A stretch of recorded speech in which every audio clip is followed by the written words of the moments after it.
चित्रकली सापकोटाजी तपाईलाई धेरै धेरै धन्यवाद। तपाईको मिति समय अनुसारले अहिले शुक्र ग्रहको दशा छ 31 वर्षसम्म, चन्द्रमा छन् 31 वर्षसम्म अनि भद्रिका छ 32 वर्षसम्म।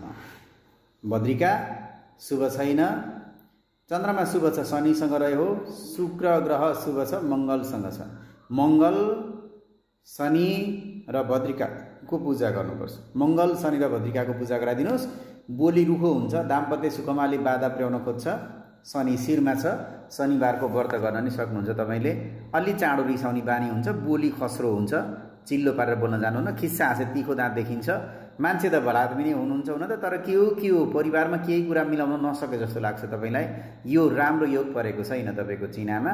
प्याट्ट बोल्दिने, कम्मर दुखाउने, दाँत दुखाउने, आँखा दुखाउने, एकतिरको पाटो शरीर दुखाउने, झनक्क रिस उठ्ने, एकैछिनमा प्रेसर लो हुन सक्छ। एकदम ख्याल गर्नु होला, स्वास्थ्यको एकदम ख्याल गर्नु है। राम्रो ग्रह चलेको छैन। धन्यवाद।